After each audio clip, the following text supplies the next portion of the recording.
people, we're then cherry-picking our favorite villains and sprinkling them throughout our favorite locations. So you're going to get to play, I think, 34, 35 different heroes in and out of a non-linear story, Wow. may I hasten to add, a branching story, before you're going to get to Kang. And there are some twists and turns, right? There's some very cool things. Yeah. Working with Kurt just meant that we got to do something where the kind of design team and Kurt all kind of sat together and went, okay, what are we going to do? Let's do something really cool. Let's do something really exciting. And it was great to watch because you could see them pinging ideas off each other and go, oh, have you thought about this? Oh, we can do that. And add this character and add this location. And it just meant that it was this kind of really exciting story. We can't wait to show more of it because there's some really cool things in there. Yeah, and considering timelines, how are all these characters going to interact? That is one of the most exciting things. So, yeah, there's a Cowboy Captain America, right? Mm-hmm. An awesome version of Captain America. But because all this time travel and Kang's bringing everything in and out, and you've got Celestials in there and all sorts of weird and wacky stuff, you're actually going to have situations where you have two of the same character from different timelines in your playable party. You may have Spider-Man Noir with Spider-Man 2099, and obviously you have that interaction. They'll talk to each other, and there's that dialogue of, hold on, I'm Captain America, no, I'm Captain America. and it makes for some really, really funny, sort of amusing plot lines within the larger sort of narrative. It is an absolutely phenomenal game. Sounds incredible. Yeah. I want to hop into some gameplay. Should we do it? I think we should, right? Sounds like a great idea. All right, Okay. let's do it. Cool. Oh, I fell after you. I'm really excited to see what you guys have to show us here today. Thank you very much. Thank you. All right, so where are we starting, guys? Well, what we thought we'd do, does anyone want to see what we're kind of doing with the open world hub? Is that, I guess, that's what people want to see, right? Everyone at home is definitely going to want to see this, right? So, we have gone for an open world hub that is not just one. Lego Marvel Superheroes had Manhattan, okay? Our game here, Lego Marvel Superheroes 2, is set in a city called Kanopolis, which is Kang's brought all of these areas together. So, you'll have Manhattan. So Manhattan here is snowy. There's a very good reason why it's snowy. And that's because it's next to the mountains of Kunlun, which is next to a whole host of other different locations. So Phil's going to basically give us a tour as we're looking around. And It's beautiful. I mean, it just looks so incredible. yeah, this is just a tiny, tiny piece of it. So when Phil's been playing around with Spider-Man Noir, Impressive. Which is one of a myriad of Spider-Men, by the way, in this game, because everyone loves different Spider-Man characters. But there is also, in sort of Kanopolis, you've got Wakanda, you've got Sakaar, which is where Thor Ragnarok is going to be set. You've also got various versions of Manhattan. We've got an underwater city. So I think what we can do is probably get Star-Lord to fly around. He might be a bit quicker. The time. Yeah, and the new storyline takes inspiration from Marvel's Avengers Forever comic series, as well as Marvel's Kang Dynasty, also called Kang War comic series. So kind of talk a little bit about that. Yeah, so the idea with Kanopolis is that it's a city that's been ripped out of time because it's basically Kang's way of having his fingers in all the different pies. And because of the way it's kind of pieced together, you can pretty much do like everything and go anywhere.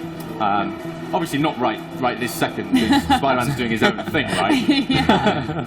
But the whole premise of this open world hub is that we're going to have a slice of everyone's favourite different location. Phil, can you go in the map, Phil? Is that working? Yep. Okay, so yeah, if we look in the map, this is a live map, so you can come straight out into the live map. And if Phil can move this round, technical issues, it's always wonderful. But we've got places like ancient Egypt, we've got Hala, we've got, like we said there, with Noir New York. We've also got, up in the sky, Atalan. We've got Nowhere, which, for those that are familiar with Guardians, it's where the first Guardians movie was based. Yeah. But all of this is in one massive open world city.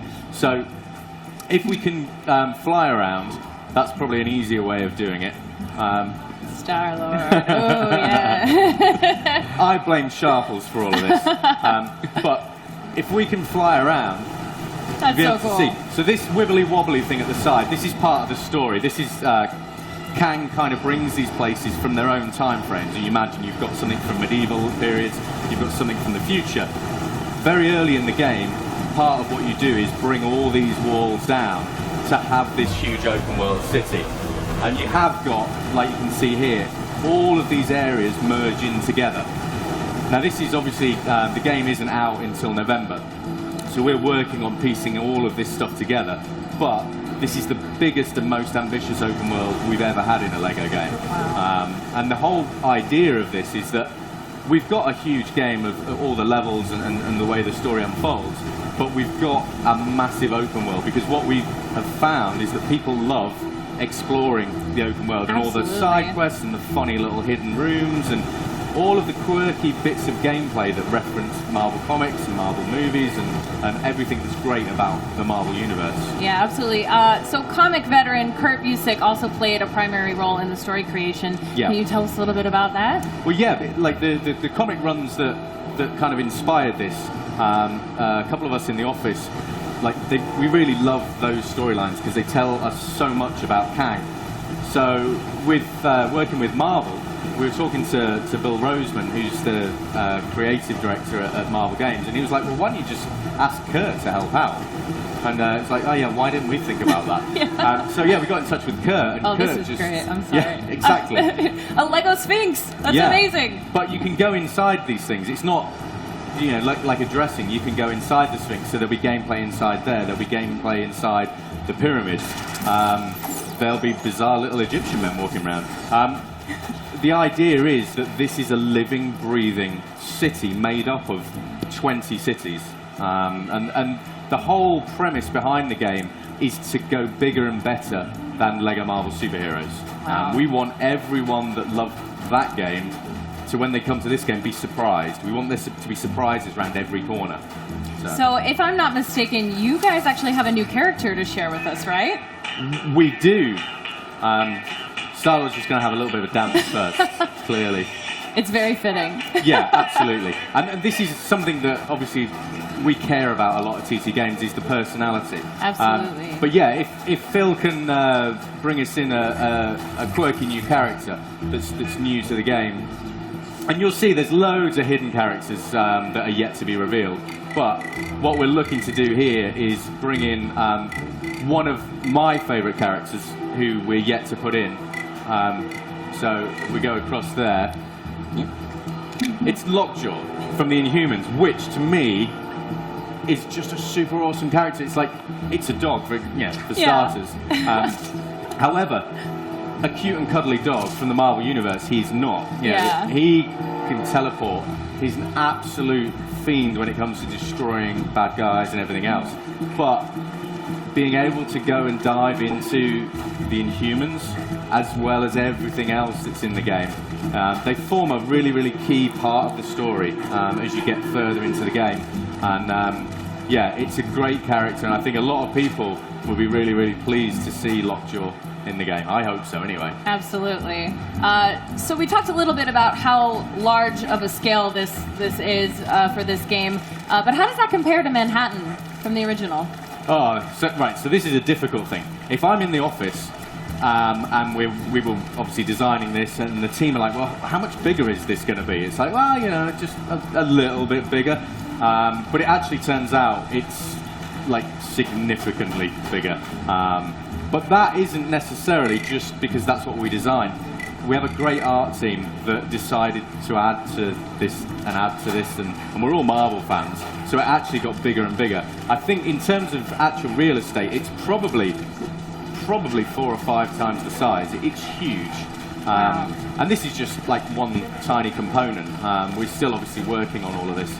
But if Phil are you able to go up as Spider-Man? I don't know if you'd be able to go to up into the air. I can give it a try. As you go in every area, each area has its own theme. So as you go into the noir area, everything darkens down and all the colors kind of desaturate out. When you go up into the sky, you'll find that, as you go near nowhere, you get all the nebula coming around. So every area has a distinct theme. Every area has its own music. Every area has its own sort of enemies and threats and challenges. So we're really trying to go big on the scale of this thing. And it looks it. I love the attention to detail. So you talked about your favorite character a little bit, but do you have a favorite area maybe we should go check out that we haven't seen yet? I don't know if Phil's going to be able to get there, but I love the fact that we've managed to bring Lumeria into the game. Again, we wanted to add some depth to this. So, yes, up in the sky we've got Nowhere, and down below we have Lumeria, which is underground city. So if Phil just kind of nosedives down, we should, in theory, go down into Lumeria. And there's gameplay wherever you go. So when the game comes out in November, all of this is going to just be ram-packed full of gameplay.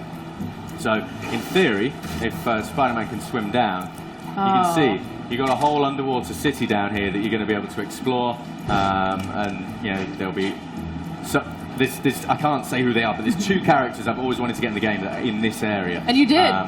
So we'll reveal them obviously further down the line, but this is a great place to kind of find these characters. So it's going to be incredibly exciting when people come to play the final game. Wow. Well, let's check out another character. Do you have a favorite character? Personally, I'm really simple. I really like Groot at the moment. The team did an amazing job when they do. Groot has a transform. He actually manages to get some of Kang's technology. Oh, wow. So he can change from being like a full-size Groot, going down to the little small Groot that you see as the Lego minifigure that you get to run around as. The team did a brilliant job with that. And so he's currently my favourite. I spent ages just running around Kanopolis as baby Groot. So. Oh, wow. Can we see any of that now? Fingers crossed. The joys of wireless technology. Exactly. Love it. Well, this will be really cool. This is a good challenge, being able to do this underwater, Phil. Yeah. So we've never tried it. So very brave. There you go. There we go. Give it up. Come on. Yeah. Who doesn't love baby Groot? Yeah, absolutely. Okay, that's adorable. Yeah, it's. But the thing is, these are just a handful of the characters that are going to be in the game. And the team are just absolutely killing it, adding more and more and more characters. So I think people are going to find a really exciting roster in here. And as ever, if anyone at home is wanting to kind of go, put this character in, put that character in, just send your ideas and suggestions to @LegoMarvelGame, and we read everything. That's amazing. Well, this game looks so awesome, guys. And come on, new timelines, new heroes, new mechanics. Will we be able to pre-order it? Yes. So the game's going to be coming out on November the 14th in North America. It's available to pre-order now. Ooh. And there's an awesome, cool deluxe edition that if you pre-order it, you actually get retro Guardians of the Galaxy, classic Guardians of the Galaxy, including Charlie 27, and you get that early access to that. So there's a load of awesome stuff in there. Wow. I think people should definitely go check it out, pre-order it. You heard it here from the source, ladies and gentlemen. Thank you so much, Arthur and Phil, for coming out today and being with us. This was awesome. Thanks, guys. Thank you. Thanks. Cheers. Thank you. Thanks. Throughout the show, you guys have been tweeting at us, so let's kick it over to our correspondent on the floor, TJ Smith, to read some of your posts. Thank you so much, Katie. I am here in front of the Lego Marvel Superheroes 2 booth at E3, and everyone is super excited. We've got long lines everywhere. I hope to interview some of these people later on this week, maybe, but for now, we're going to go to social media to see what people are saying online. If you want to tweet us, use @LegoMarvelGame or #LegoMarvel2, and you might just get featured in the stream this week. First up, we've got @GameUnboxingReviews saying, "Who's hyped for Kanopolis? I know I am. I'll be happy either way, but I'd love to see Noir, 2099, and Lumeria. #Lego Marvel Superheroes 2. They're talking, of course, about the new areas of the map that are going to be unlocked, alternate versions of Manhattan. It's going to be very exciting when the game comes out in the fall. Next up, we've got @Continue, K-I-N-Tinue, says, "Didn't know that Spider-Gwen was going to be in #Lego Marvel Marvel Superheroes 2. Gah! So much excite! Hashtag E3 2017. Talking, of course, about the new characters that have been announced for this game. If you want to find out if your favorite Marvel character is going to be in the game, just look a list up online and you'll see. Again, that's going to be about it for us right now. If you want to tweet us, make sure you use @LegoMarvelGame or hashtag LegoMarvel2, and you might just show up on the stream. Back to you, Katie.